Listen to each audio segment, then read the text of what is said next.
سے بھی ہوتے ہیں, ایک دوسرے کی خدمت کرنے سے بھی ہوتے ہیں, لیکن اگر روکھڑا خرچ کرنا شروع کر دو آپ تو یہ ایلفی کا کام دے گا. صحیح ہے, یہ کس کا کام دے گا؟ ایلفی کا. بہت ٹائٹ مضبوط.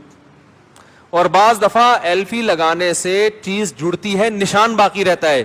روکڑے سے جو چیزیں جڑتی ہیں نا اس سے نشان باقی نہیں رہتا, ایسے جڑتی ہیں جیسے اوریجنل. بہو اگر ساس کو ہدیے دینا شروع کر دے تو ساس کو بہو میں اپنی اوریجنل بیٹی سے بھی زیادہ بیٹی پنا نظر آنا شروع ہو جائے گا. آج کل دور ہی روکڑے, ہر آدمی پیسے پہ مر رہا ہے بھائی, اور پیسہ خرچ کرنے کے لیے پبلک تیار ہے نہیں. ہر آدمی مر رہا ہے نا پیسے پہ. ارے رشتہ کرنے سے پہلے دیکھتے ہیں بہو پیسہ کما رہی ہے کہ نہیں کما رہی, کما رہی ہے تو کر لو شادی. جو شادی سے یاد آئے, وہ جو بھی میں نے واقعہ سنایا نا, وہ کمپنی کے مالک, اور میں نے کہا شادیاں کتنی, انہوں نے کہا ایک. تو وہ تو آئے تھے رشتہ لینے کے لیے نا, تو کسی کو خیال آ سکتا ہے وہ جب رشتہ لینے کے لیے آئے تھے تو وہ تو میرڈ تھے. تو بعض دفعہ آدمی میرڈ ہوتا ہے, تعلقات اچھے نہیں ہوتے, وہ ان کی جھگڑے چل رہے تھے, وہ علیحدگی ہو رہی تھی, تو اس لیے وہ چاہ رہے تھے کہ مجھے رشتہ مل جائے. تو آپ کسی کے ذہن میں خیال آ سکتا ہے کہ وہ مفتی صاحب پہلے تو کہہ رہے تھے کہ وہ رشتہ لینے کے لیے آئے تھے, اور پھر کہہ رہے تھے کہ بیوی کتنی ہے, تو دوسری شادی کے لیے نہیں آئے تھے. وہ بیگم ان کی کئی مہینوں سے الگ تھی, علیحدگی ہو رہی تھی.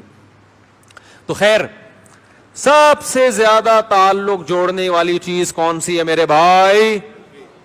اور کمال اللہ سے تعلق جوڑنے والی بھی سب سے زیادہ یہی ہے. اللہ بھی کہتا ہے اگر مجھ سے تعلق جوڑنا ہے تو مجھے خوش کرنے کے لیے مجھے کیا چاہیے؟ مجھے پیسے دو. اللہ کہتے ہیں پیسے مانگتے اللہ تعالیٰ ہم سے, پیسہ دو مجھے. اب اللہ تک تو پہنچا نہیں سکتے عرش پہ, تو اللہ نے کہا میری طرف سے وکیل آئے گا, وہ لے لے گا. ارے ہمیں کسی سے پیمنٹ مانگنی ہوتی ہے نا, تو وہ دور جانا ہے, آدمی کہتا ہے بھائی میں نے آپ کے پیسے دینے, کیا کروں, آپ تو بہت دور ہیں. یار میرا بندہ ہے ادھر, اس کو دے دو, میری طرف سے ایک نمائندہ آ رہا ہے. تو اللہ نے اپنے نمائندے دنیا میں غریب غربا لوگ رکھے ہوئے ہیں کہ یہ میری طرف سے کیا ہے, نمائندے ہیں, مجھے دینے ہیں, تو ان کو دے دو, تو وہ سمجھو مجھے ہی مل گئے وہ.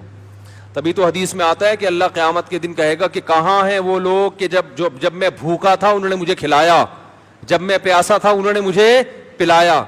تو انسان کہے گا اللہ تو بھوکا ہو نہیں سکتا. تو اللہ کہتے ہیں جو میری بھوکی مخلوق کو جس نے کھلایا اس نے مجھے ہی کھلایا گویا. تو جب مخلوق بھوکی ہے تو اللہ گویا یہ سمجھتے ہیں کہ مجھے کھلا رہے ہو, تم سمجھتے ہو. تو اللہ سے تعلقات بھی اگر بحال کرنا چاہتے ہو تو کیا خرچ کرو میرے بھائی؟ روکھڑا خرچ کرو, روکھڑا.